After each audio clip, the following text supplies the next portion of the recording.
ಲೆಕ್ಕ ಹಾಕಿ 48,000 ಹಾಡುಗಳು ಅಂದರೆ ಅದು ತುಂಬ ಈಸಿ ಮಾತಲ್ಲ.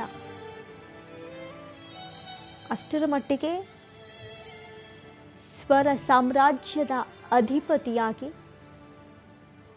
ಸಾವಿರಾರು ಹಾಡುಗಳನ್ನು ಹಾಡ್ತಾರೆ ಅಂದರೆ ದೊಡ್ಡ ಮಟ್ಟದ ಸಾಹಸ. ಅನೇಕ ರಾಜ್ಯ ಮಟ್ಟದ ಪ್ರಶಸ್ತಿಗಳು, ರಾಷ್ಟ್ರ ಮಟ್ಟದ ಪ್ರಶಸ್ತಿಗಳು ಇವರ ಮುಡಿಗೇರಿವೆ. ಸುಖದ ಸ್ವಪ್ನಗಾನ ಇಂದಿಗೂ ಬಹಳಷ್ಟು ಶಾಂತಿಯುತವಾಗಿ ಕೇಳಿದಾಗ ಸಮಾಧಾನ, ಇನ್ನೊಂದೆರಡು ಸರಿ ಕೇಳೋಣ ಅನ್ನುವಷ್ಟರ ಮಟ್ಟಿಗೆ ಇರುವಂತಹ ಹಾಡುಗಳು. ಒಂದು ಪುಟ್ಟ ಮಗುವನ್ನು ಮಾತನಾಡಿಸಿದಂಥ ಸಂದರ್ಭದಲ್ಲಿ ಹೇಗೆ ರಿಯಾಕ್ಟ್ ಮಾಡುತ್ತೋ ಅದೇ ಮಗುಳ್ನಾಗೆ ಅದೇ ಮಾತು, ಅದೇ ಪ್ರೀತಿ.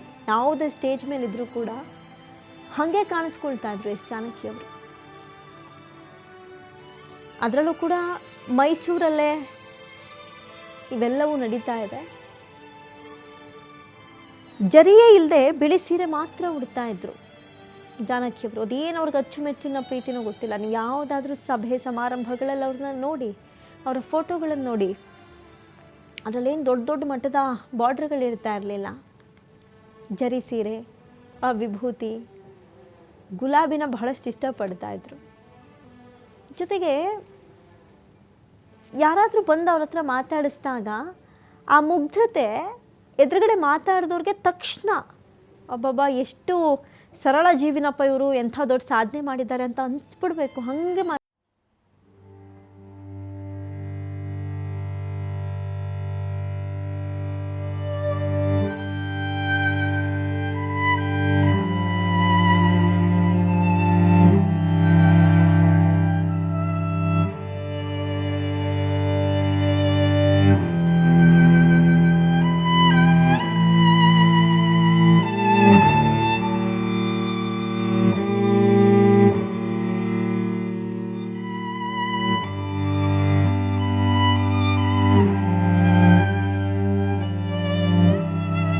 ಆಸ್ಪತ್ರೆಯಲ್ಲಿ ದಾಖಲಾಗಿದ್ರು.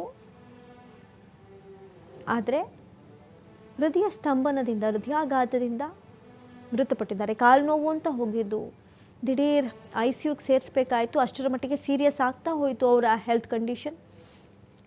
ಆದರೆ ಸಂಜೆ 7:30 ಸಂದರ್ಭದಲ್ಲಿ ಎಲ್ಲರಿಗೂ ಒಂದು ಆಘಾತದ ಸುದ್ದಿ ಬರುತ್ತೆ.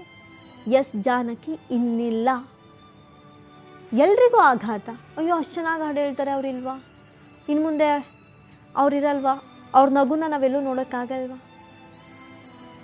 ಈಗಷ್ಟೇ ಬರ್ತಾ ಇರುವ ಅನೇಕ ಹಾಡುಗಾರರಿಗೆ ಸ್ಫೂರ್ತಿ, ಹಾಡುಗಾರರ ಪಾಲಿನ ದೇವತೆ. ಎಷ್ಟೋ ಜನ ಈಗಲೂ ಸಿಂಗರ್ಸ್ಗಳಾಗಬೇಕು ಅಂತ ಕನಸಿಟ್ಕೊಂಡವರು ಅವರ ಭಾವಚಿತ್ರವನ್ನು ಮನೆಯಲ್ಲಿಟ್ಟು ಪೂಜಿಸ್ತಾರೆ. ಯಾಕಂತ ಹೇಳಿದ್ರೆ ಸ್ವರ ಸಾಮ್ರಾಜ್ಯದ ದೇವತೆ ಇದ್ದಂಗೆ ಎಸ್ ಜಾನಕಿ. ಆದರೆ ಈಗ ಅವರಿನ್ನಿಲ್ಲ. ಆದರೆ ಅವರ ಹಾಡುಗಳಿದೆಯಲ್ಲ, ಆ ಧ್ವನಿ, ಆ ಹಾಡುಗಳಲ್ಲೂ ಎವರ್ಗ್ರೀನ್ ಸಾಂಗ್ಗಳೇ ಬಹುತೇಕ. ಅವು ಎಂದಿಗೂ ಯಾರನ್ನೂ ಬಿಟ್ಟೋಗಲಾರವು. ತೆಲುಗು ಸಂಪ್ರದಾಯದಂತೆ ಅಂತಿಮ ವಿಧಿವಿಧಾನದ ಕಾರ್ಯಗಳನ್ನು ನೇರ ದೃಶ್ಯಾವಳಿಗಳಲ್ಲಿ TV5 ಸ್ಕ್ರೀನ್ ಮೇಲೆ ನೋಡ್ತಾ ಇದ್ದೀರಿ.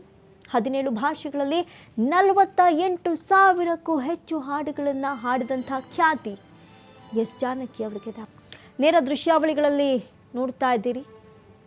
3 ಸುತ್ತು ಗುಂಡು ಹಾರಿಸೋ ಮೂಲಕ ಗಾನ ಕೋಗಿಲೆಗೆ ಗೌರವವನ್ನು ಸಲ್ಲಿಸ್ತಾ ಇರುವಂಥ ನೇರ ದೃಶ್ಯಾವಳಿಗಳನ್ನು ನೋಡ್ತಾ ಇದ್ದೀರಿ. ಕಣಿಯನಹುಂಡಿಯಲ್ಲಿ ಜಾನಕಿಯವರ ಅಂತಿಮ ವಿಧಿವಿಧಾನದ ಕಾರ್ಯಗಳು ನೆರವೇರ್ತಾ ಇದೆ. ಅವರೇ ಆಸೆ ಪಟ್ಟಂತೆ ಮೈಸೂರು ಜಿಲ್ಲೆಯ HD ಕೋಟೆಯ ಕಣಿಯನಹುಂಡಿಯಲ್ಲಿ ಅವರ ಅಂತಿಮ ಸಂಸ್ಕಾರಗಳು ನಡೀತಾ ಇದೆ. 3 ಸುತ್ತು ಗುಂಡು ಹಾರಿಸಲಾಗ್ತಾ ಇದೆ. ಸಕಲ ಗೌರವಗಳೊಂದಿಗೆ ಜಾನಕಿಯವರು ಎಲ್ಲರನ್ನ ಬಿಟ್ಟು ಹೋಗ್ತಾ ಇದ್ದಾರೆ. ಎಲ್ಲೂ ಹೋಗಲ್ಲ ಅನ್ನುವಂಥ ಒಂದು ಸಾಂಗ್ ಇದೆಯಲ್ಲ, ಆ ಸಾಂಗ್ ನೆನಪಾಗತ್ತೆ ಈ ಸಂದರ್ಭದಲ್ಲಿ. ಆದರೆ ಎಲ್ಲರನ್ನ ಬಿಟ್ಟು ಈಗ ಎಸ್ ಜಾನಕಿಯವರು ದೂರಕ್ಕೆ ಪಯಣವನ್ನು ಆರಂಭಿಸಿದ್ದಾರೆ. ಸಂಗೀತ ಸಾಮ್ರಾಜ್ಯದ ಒಂದು ದೊಡ್ಡ ಕೊಂಡಿ ಎಸ್ ಜಾನಕಿ. ತೆಲುಗು ಬ್ರಾಹ್ಮಣ ಸಂಪ್ರದಾಯದಂತೆ ಅಂತಿಮ ವಿಧಿವಿಧಾನದ ಕಾರ್ಯಗಳು ನೆರವೇರ್ತಾ ಇದೆ. ತಮಿಳು, ತೆಲುಗು, ಮಲಯಾಳಂ ಹಾಡುಗಳಿಗೆ ರಾಷ್ಟ್ರ ಪ್ರಶಸ್ತಿಯನ್ನು ಪಡೆದುಕೊಂಡಂತಹ ಗಾನಕೋಗಿಲೆ ಎಸ್ ಜಾನಕಿ.